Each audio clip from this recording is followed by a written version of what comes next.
લોકો પગાર મેળવે છે એટલે પ્રમાણિકતાથી નિષ્ઠાથી પારદર્શક રીતે ચૂંટણી પંચ કામ કરે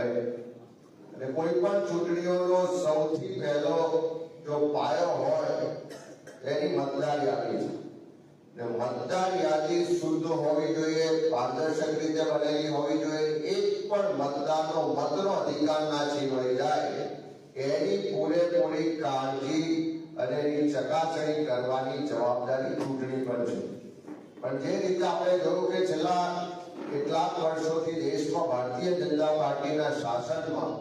અને આ મોદી સરકાર આવી ત્યારથી ચૂંટણી પંચ જાણે સરકારના ઈશારે કામ કરતું હોય, સરકારના દબાણ હેઠળ કામ કરતું હોય, કઠપૂતળી તરીકે કામ કરતું હોય, એમની મિલીભગત હોય, એવા અનેક ઉદાહરણો આપણે જોયા છે। આદરણીય રાહુલ ગાંધીજીએ જે રીતે સમગ્ર દેશમાં વોટ ચોરીનું જે નેક્સસ છે એનો પર્દાફાશ કર્યો અને કેવી રીતે ચૂંટણી પંચ અને ભારતીય જનતા પાર્ટીની મિલીભગત છે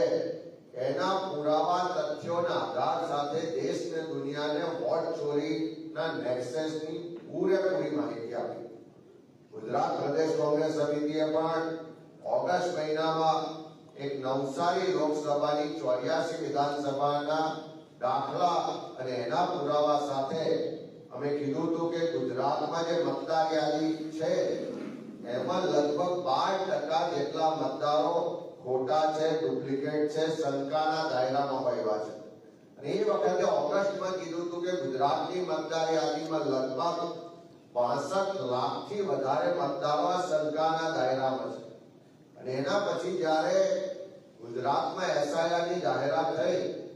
એ નવેમ્બર મહિનાથી એસઆઈની પ્રક્રિયા ગુજરાતમાં શરૂ થઈ। આખા ગુજરાતનું તંત્ર એટલે કે બીએલઓ તરીકે બુથ પર શિક્ષકો હોય, કર્મચારીઓ હોય અને આખું તાલુકા જિલ્લાને પ્રદેશ સ્તરનું તંત્ર આમાં જોડાયું। એક મહિનો સુધી ઘરે ઘરે જઈને ચકાસણી કરીને આધાર પુરાવા મેળવી અને તમામ રીતે એસઆઈની પ્રક્રિયા કરવામાં આવી અને જ્યારે 19મી ડિસેમ્બરે એસઆઈની પ્રક્રિયા બાદ ડ્રાફ્ટ યાદી જાહેર થઈ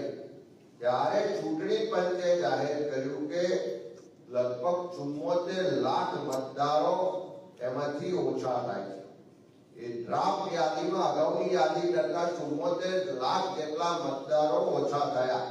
જે અમે શંકા વ્યક્ત કરી હતી કે 62 લાખથી વધારે મતદારો ક્યાંક ખોટા છે, શંકાના દાયરામાં છે, એ આ ડ્રાફ્ટ યાદીમાં દેખાઈને આવ્યું કે 74 લાખ મતદારો